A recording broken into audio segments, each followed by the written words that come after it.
بيان المجالس المحلية بمنطقة جبل نافوسة والساحل بتاريخ اليوم الخميس الموافق 13/9/2012 ميلادية بخصوص إدراج الأمازيغية لغة وثقافة للمناهج الدراسية واعتبارها مادة أساسية.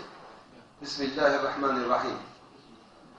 وفاء لدماء الشهداء وتحقيقا لأهداف ثورة 17 من فبراير وانسجاما مع مطلب الشارع الأمازيغي ومؤسسات المجتمع المدني بضرورة تدريس اللغة الأمازيغية، فقد عقد اجتماع للمجالس المحلية بمدينة نالوت بتاريخ اليوم 13/9/2012 ميلادية تلبية لواجب الوطن وتحمل الوطن مسؤوليته اتجاه أبنائه، ومن أجل تجاوز التهميش والتجاهل الذي ساد في عهد المقبور ولإزالة التشويه الذي طال الهوية الليبية، تم إقرار الآتي: 1.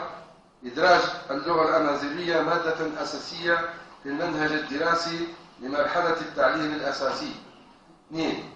العمل على توفير المادة الدراسية وتغطية مصاريفها وكل ما يلزم لذلك. 3. العمل على توفير المدرسين والمختصين والتعاقد معهم. 4. تكليف مسؤولي التربية والتعليم بالمناطق بمتابعة هذه القرارات والتواصل مع الجهات المختصة. 5. على المجالس المحلية العمل على تدريس اللغة الأمازيغية للمرحلة الابتدائية هذه السنة في كل الظروف. والله الموفق، وعاشت ليبيا حرة. المجالس المحلية لجبل نافوسة والساحل.